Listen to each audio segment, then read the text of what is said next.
we've got some preseason in front of that we've already seen. We know how well people are excited about what happened with Shedeur, the people who like him at least, and the people who dislike him are probably disappointed that he did as well as he did in his opener. But let's all remember that's all just preseason. So here's what I wanted to throw out to you today, John.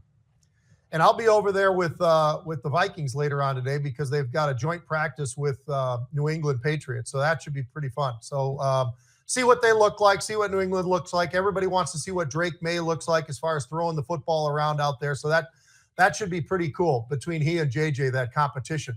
But here's what I wanted to throw out to you. Now there's a lot of obvious names that we could go with, but who's somebody who's not necessarily an obvious name out there? Like, for instance, if I said, who's going to win the NFC and be the NFC team in the Super Bowl? I'd say 90% of people are going to say, well, it's probably the Philadelphia Eagles. And if it's not the Eagles, it's this team, or, that type of thing. But somebody other than the obvious. So here's what I'll throw out to you. My NFC team, and I'm throwing this out because of what I've seen them do in the offseason, how they changed things, what their quarterback looks like, because you have to always start with the quarterback.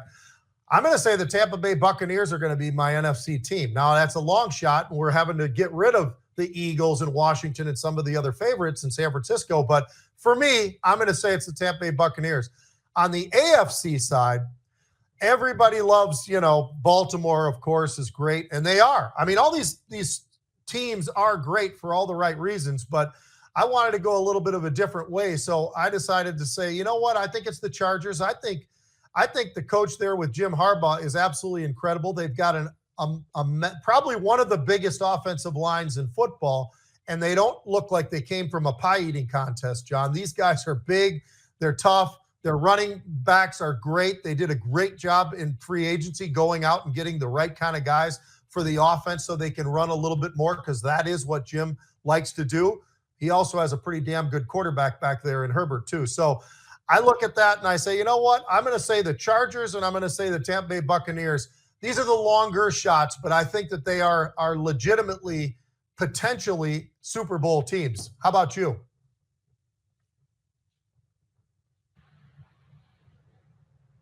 I'm going to say, Pete, Washington Redskins. And yes, I said Redskins. I was going to say, wait a minute. Maybe they will be again. Yeah. There's a lot going on there, Pete. A lot of moving parts, and I know probably during the season they don't do it. So for now, the Commanders. Yeah. Such a great name. Yeah. But I'll say Washington Commanders, and I'll say Buffalo. So the Commanders and Buffalo, Pete. How about that? I like it. Cincinnati's a lot of people talk about Buffalo. They talk about Cincinnati. I mean, there are some great teams in the AFC this year. There's no doubt about it. And it's I think you could throw a bunch of different names out there and you could see a reason why maybe they could be the team. But I think it's kind of fun because otherwise it's pretty obvious what teams so far, and all you got to do is look on these betting lines to say, all right, they're going, probably pretty likely that that's going to be the case. All right, how about this? NCAA college football. Bill Belichick, first year ever coaching at the college level. Should be pretty interesting, John. What do you think? If you're a player, he went out and recruited the living tar out of everybody, right? But he did a lot of it in the portal. He got the high school kids too, but he went out in the portal and picked up a hell of a lot of different folks that came over to North Carolina. And they got a great stadium. They've got great fans. Now they just need to have a great football team. And I don't know if it all happens in 1 year, but I wouldn't be totally shocked. And I think he's done a really good job. And as we've talked about before, when we talk about Bill Belichick, what was his first hire? He went out and got his general manager.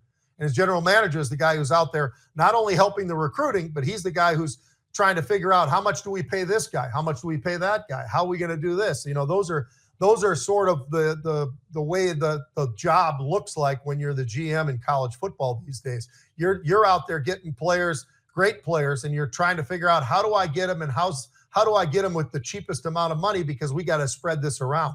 I think that it's going to be a really interesting year. Are they going to go 10-2? No. But could they be somebody who is pretty damn competitive and maybe wins 8 or 9 games? Maybe, that's not that far from 10, but it all depends on how the ball bounces. But I'm excited to see Belichick in college going out there and going up against all the competition that they've got at the college level. Let me ask you this, Pete. One question. Who had a better team coming in, Colorado or North Carolina? Coming in this year? With the new coach coming in. I mean, when Deion came into Colorado, they were what, 1-10, Pete? Yeah. Terrible. So how about North Carolina, and what kind of team did they have versus what kind of team Deion had? Which one had the better? The better team, North Carolina did. Of course. Yeah. So what I'm going to say here is he doesn't have as heavy a lift as Deion had. And Deion recruited the heck out of kids, just like Coach Belichick's doing, as he should, because he's got the rings to prove it, Pete.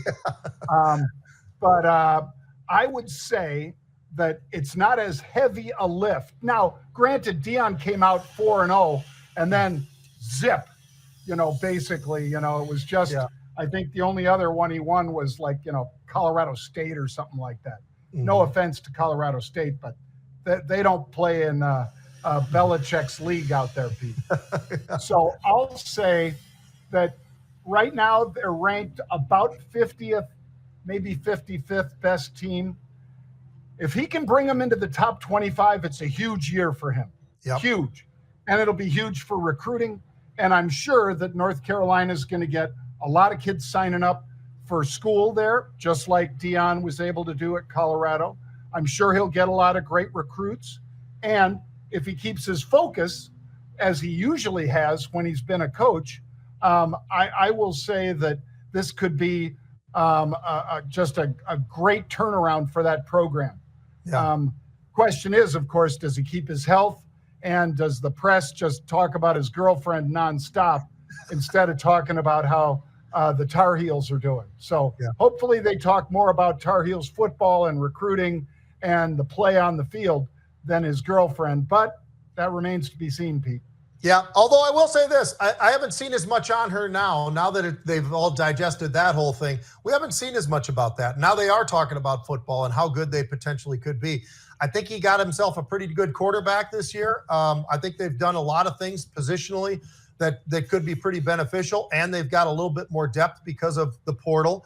So, people expect things to happen. It used to be, give him 3 or 4 years because he's got to go out and recruit the players. That ain't true anymore. Now you go out immediately and get veteran players because of the portal. So, like it or not, that's the way it is. And it is a quicker turnaround if you do the right thing. And I think that Belichick, if anybody's going to do it the right way and get it done and get the right players, I think he's definitely pretty high on my list.